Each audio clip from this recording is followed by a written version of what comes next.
I rejoiced with those who said to me, "Let us go to the house of the Lord." Our feet are standing in your gates of Jerusalem. Jerusalem is built like a city closely compacted together. That is where the tribes of the Lord go up to praise his name of the Lord. According to the statute given to Israel, there stand the thrones for judgment. Pray for peace of Jerusalem. May those who love you be secure. May the peace within your walls and the security with your candles. For the sake of my family and friends, I will say, peace be within you. For the sake of the house of the Lord, our God, I will seek your prosperity.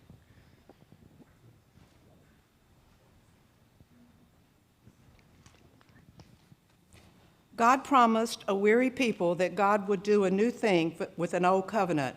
God would send a servant to rewrite the covenant and recreate in a new way. Here a reading from Isaiah 42. Here is my servant, whom I uphold, my chosen, in whom my soul delights. I have put my spirit upon him. He will bring forth justice to the nations. He will not cry or lift up his voice or make it heard in the street. A bruised reed he will not break, and a dimly burning wick he will not quench. He will faithfully bring forth justice. He will not grow faint or be crushed until he has established justice in the earth, and the coastlands wait for his teaching. Thus says God, the Lord, who created the heavens and stretched them out, who spread out the earth and what comes from it, who giveth breath to the people upon it, and the spirit to those who walk in it. I am the Lord. I have called you in righteousness. I have taken you by the hand and kept you. I have given you as a covenant to the people, a light to the nations, to open the eyes that are blind, to bring out the prisoners from the dungeons, from the prisons those who sit in darkness. I am the Lord. That is my name, my glory. I give to no other, nor my praise to idols. See, the former things have come to pass, and new things I now declare. Before they spring forth, I tell you of them. This is the word of the Lord. Thanks be to God.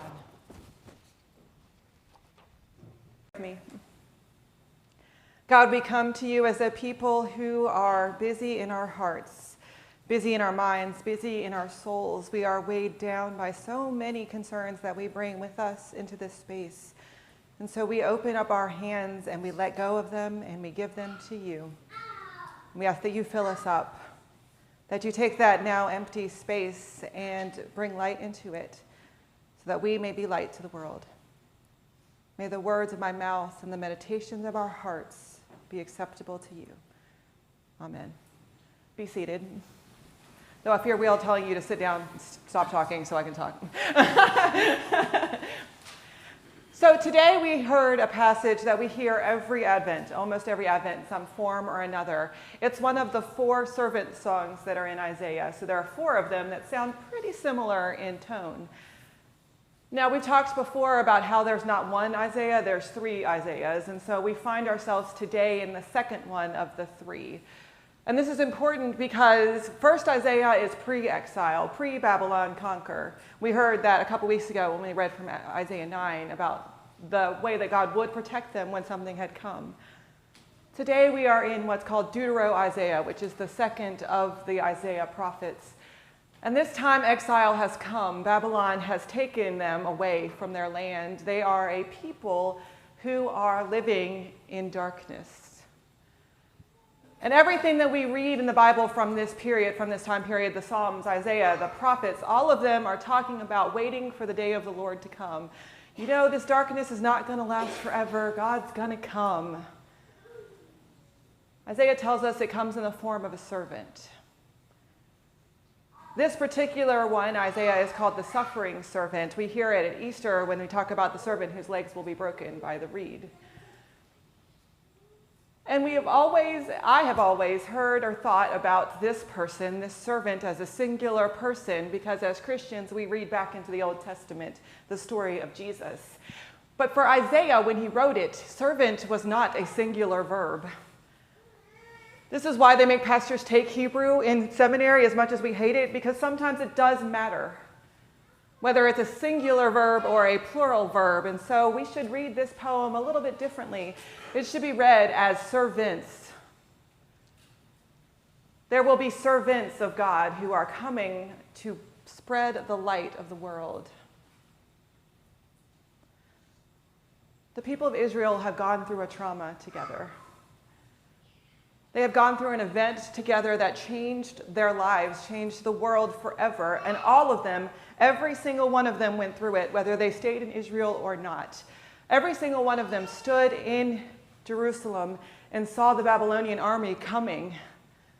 Every single one of them stood in Jerusalem and waded through the starvation tactics that armies used to siege towns. Every single one of them lived in actual darkness when candles ran out. This is a trauma. It's a trauma that defines their collective identity for the rest of time. You will still to this day hear people in Jerusalem talking about the exile and how it changed everything about them. And now the servants of God are actually suffering. It's no longer a future. It's no longer something that happens at another time. They are suffering. And they want to know, is a light coming? Is there an end to this? Are we going to be in Babylon forever? Or is this going to be something that's forever? Or is there going to be an end to this time? And I think the hardest way to wait is when there's no guaranteed end. And they did what all of us do when we experience trauma, which is they went inside.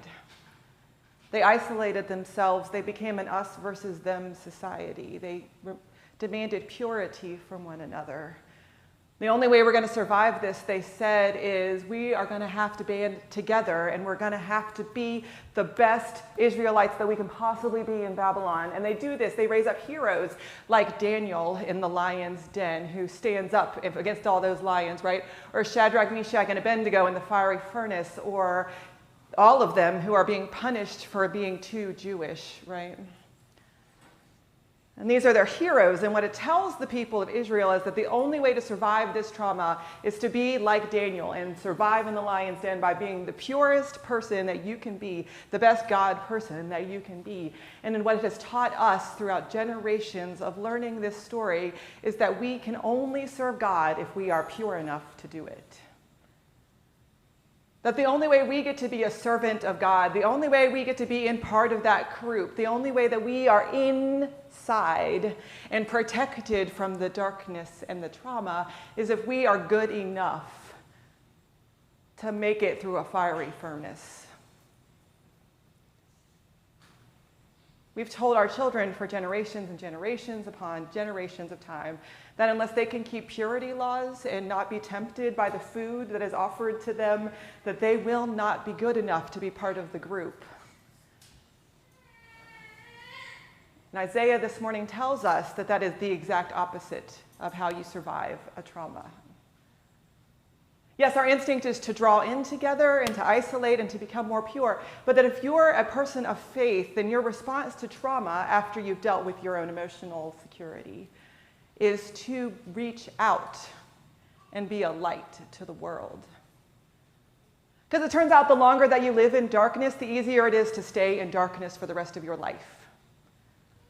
It turns out that the more that you give in to the truth, that you believe that truth of purity, that truth, that belief that you were taught that you have to be good enough for God, the longer that you have to live in fear of the lion's den, then you are never going to make it out of that darkness.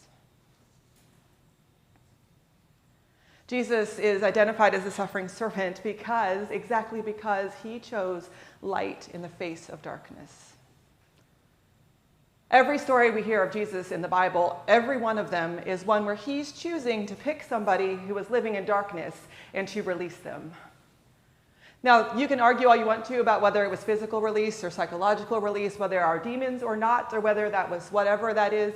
But the truth is that Jesus saw the broken person, the broken one, and went to that person and said, I offer you my light.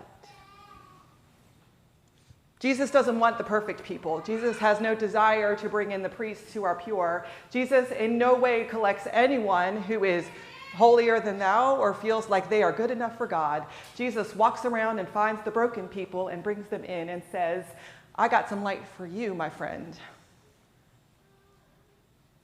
We take for granted these miracles because we've heard them so many times. We take for granted the idea that Jesus drives out the demons, that Jesus heals our wounds, that Jesus gives sight to the blind. And we get too wrapped up in the argument about whether it's literal sight or figurative sight or theological sight or whatever. But the point is that the broken person is the person that Jesus uses to bless the world. And I'm telling you that if you are not offering your brokenness, then God cannot use you. God's got enough people who are perfect or pretend to be perfect. God's got enough people who can live in the lion's den or pretend to. God's got enough people who are holy. God needs you. God needs the servant who is broken. God needs the servant who is willing to step out of the darkness because they've been into it and they know the depths of it. The people who are the best servants are the ones who are willing to be vulnerable and to admit that they are not perfect. And I don't mean you have to go around telling everybody how screwed up you are. Like, you don't need to wear it on a sign. Right? And it's not a competition about who's the most screwed up among us, right? I mean, we're not going to go afterwards and like make a list of all the ways that we're messed up or broken or whatever. But the point is that if you are not being an authentic version of yourself, that if you are not acknowledging that you have been through darkness, God cannot give you God's light because you're too full of your own stuff. It's God's light that people see through us, and the only way for God's light to come into us is for us to admit that we need it in the first place. The great theologian Leonard Cohen has a song where he talks about God gives you cracks. God makes cracks in you because that's where the light comes through. That it's the cracks that people see the light through. And so we have a choice when chaos comes, when darkness comes into our lives, as it will. We have a choice to isolate ourselves, to go inward, to try to become more pure and more perfect, and to only be with the people that we are comfortable with. But that is the opposite of what God has called us to do, all of us, all the servants. And so when chaos is rampant, when we are weighed down by brokenness, when we are too scared of what is happening, even in the most dire of circumstances, we have the power to make a difference because we are willing to wait for God's light to fill us up. We know what God's dream for the world is. We know that God is asking for a new world where lions and lambs live together. We've heard that story, but it only happens when we are willing to suffer as Jesus did, by being broken and acknowledging that, and being comfortable waiting in our vulnerability for light to come. And then when it does, when God's light fills you up, when you have a story to tell, whether it's a story like Daniel in the lion's den or whether it's a simple story of a friend who came in the moment that you needed it, then it is our responsibility to be vulnerable enough to show the light to other people. Other people who may think we're weird or strange or crazy for what we believe. I have a really good friend. His name is Howard. Howard is a chemist. He's a PhD chemist. He worked for a chemical company designing those little plastic containers, you know, the ones that you hate that you can't open. You know what I'm talking about? Yes, yeah. I one time gave him a hard time about it, and he apologized to me. He said, we have to use the thick stuff because the thin stuff causes cancer. And I was like, all right, well, that's probably a good choice then. I'm sorry, I apologize, right? We text each other every year when TCU beats WVU because he went to TCU and he likes to rub it in my face, right? Howard, PhD chemist, was a 25-year atheist. He went to school, he lost his faith. He and his wife both were in there, and one night Howard had a dream. PhD chemist, right? He had a dream. Jesus shows up to him in the dream and starts talking to him. He wakes up. He says, to his wife, I heard this story. Jesus came to me in a dream. It was the craziest thing. I couldn't believe it. And his wife turned to him and said, "No way, I had the same dream." No way, I had the same dream, right? Right? Howard tells me this story 5 years later because Howard has joined my youth group. Because he says, "I don't know anything about faith, so I'm going to join the youth group and we're going to hang out with you. I'm going to be your adult advisor." But he was very much a youth advisor, right? He tells me this story, and my first thought, Elizabeth, who grew up in the faith, in church, Presbyterian, where we don't believe in those kinds of things, was like, "What?" So I talked to his wife, and his wife said, "Oh, yeah. Every time we tell this story, people think we're crazy. But it's my story and my light. And I don't care what people think, because Jesus gave it to me to share with the world. And every once in a while, when my faith is a little low, it's Howard's light that keeps me going. Because he was vulnerable enough to share God's appearance and light in his life, and the way that he was broken, and God used that brokenness to fill him up so he could share it with the world. Howard, who was vulnerable enough to come to youth group and ask more questions than the kids did, and to use that brokenness to show them that it was okay to have questions, and not every adult has it together, or any adult really. It's those moments when we can be vulnerable about our experiences of God, our truth of God, our service to God, that we spread the light and bring truth to the world.